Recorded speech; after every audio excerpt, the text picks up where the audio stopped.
Welcome to the Do Zone, where entrepreneurs go to get things done. I'm your host, Josh Thomas. You can find me on all social media at JT Literally. Each week, I bring on experts from a variety of backgrounds to share their secrets on how to optimize performance so you can take massive action, crush your goals. If you want help to bring in quick cash and wins for your business in as little as the next 7 days, I'm going to give you a simple framework that has worked for me and my clients time and time again at no cost to you.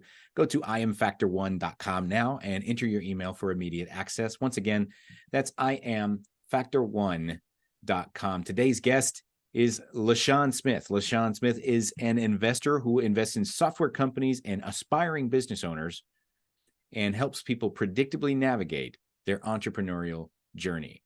LaShawn, welcome to the Do Zone. Tell us something you believe is the key to getting stuff done that most people wouldn't think of. Big key. I mean, there's so many frameworks. The thing that I come back to time and time again is all these pithy cliches that we want to dismiss. Many of them are spot on. The problem is we don't operationalize them. And so for me, that is the key. We hear these phrases, time is money and what have you. And we know there's some truth to that, but it's like, all right, so what action do I take on that, that piece of advice or what have you?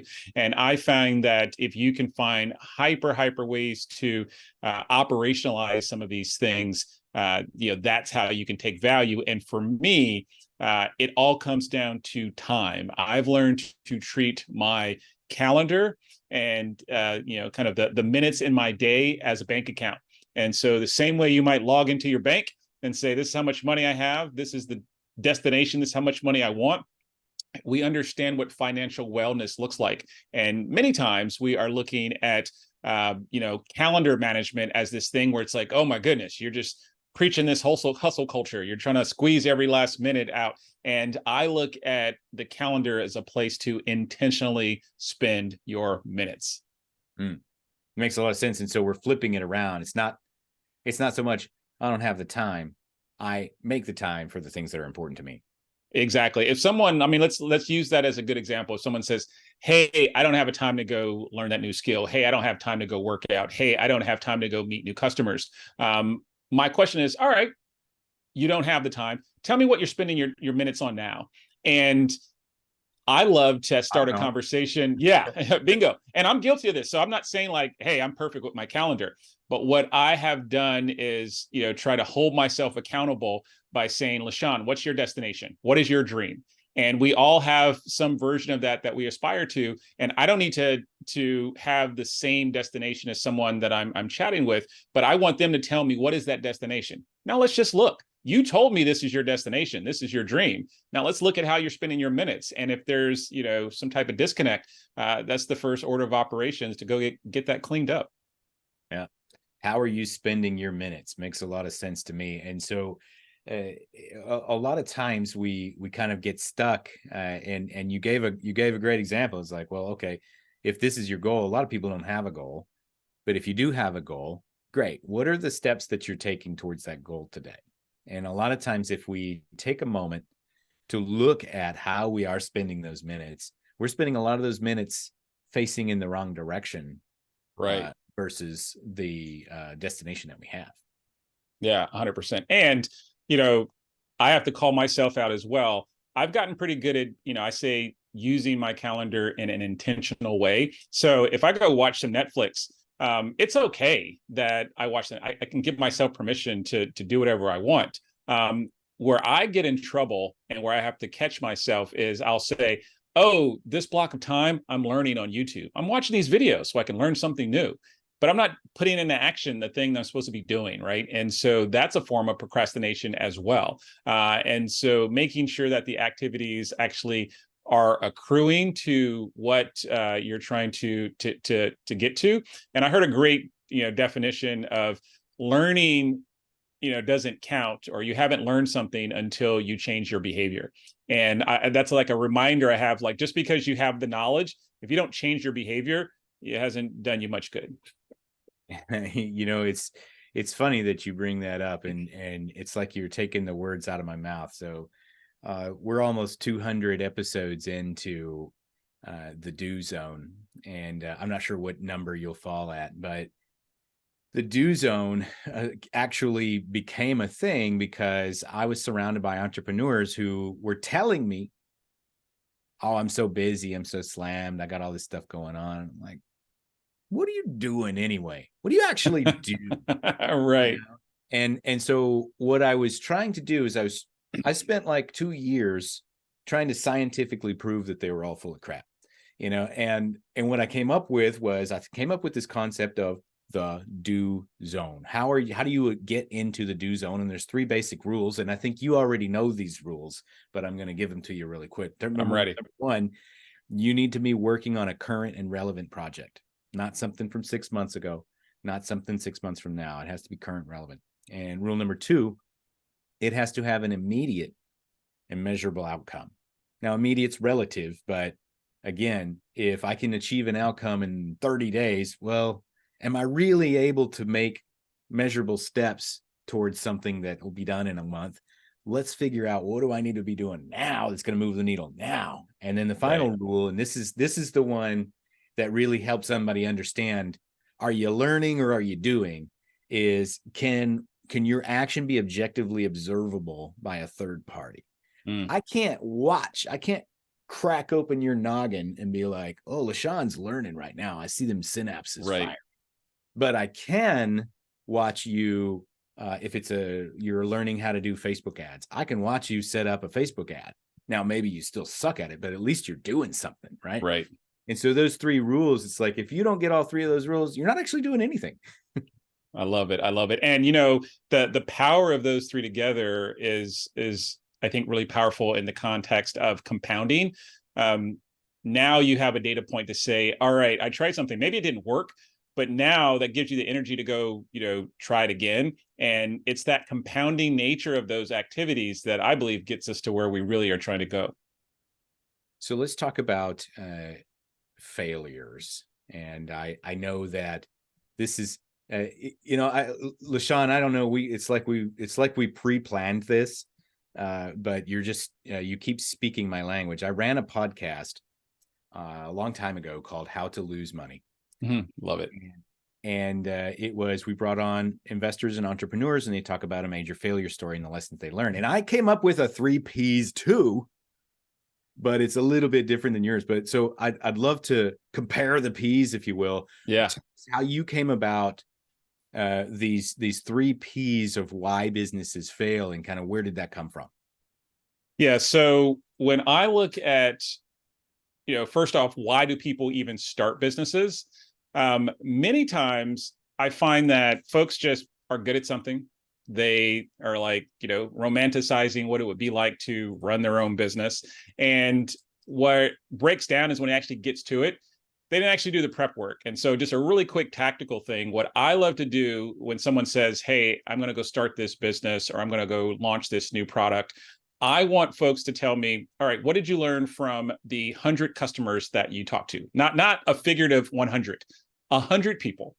And what I want folks to do is they typically are going to say, all right, where I got to 17 or 24 and I ran out of people to talk to. All right, now you're exposing yourself. That now you have to go learn those lessons. Or I got to, conversation 52 and I realized I was using the wrong word. There's a better word that resonates. I got, further in and I realized that the problem that I really wanted to solve is actually not what people wanted to pay for.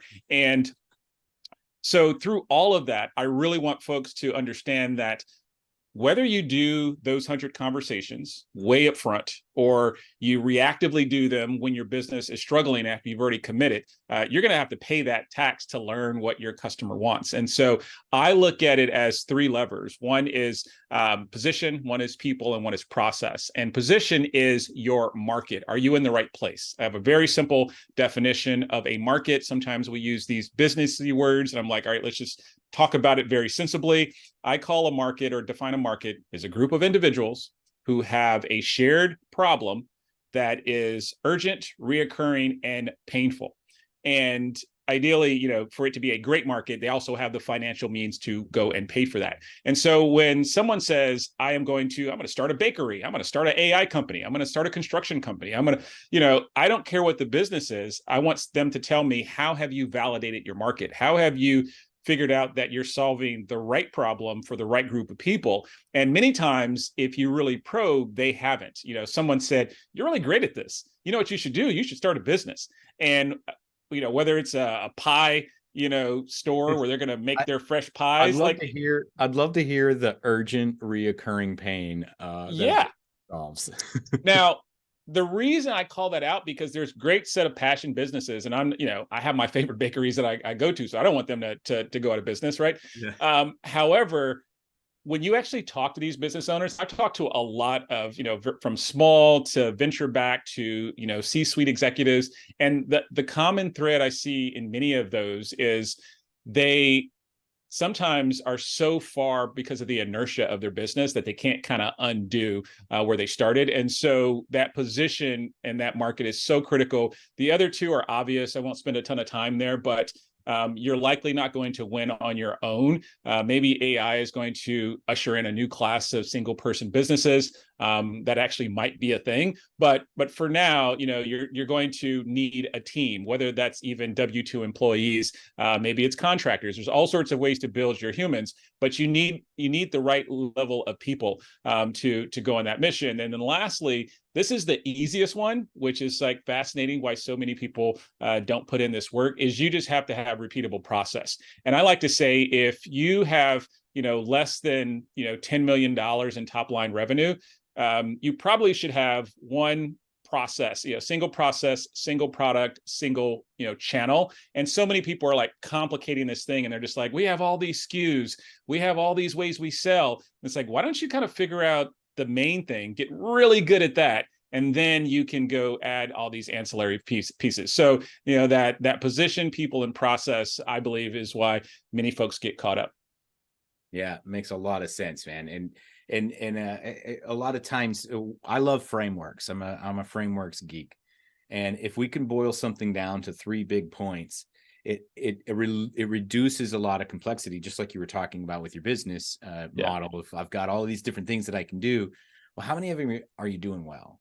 And if you only have position, people, and process to think about, you're not going to get confused or distracted by going down too many rabbit holes at that point.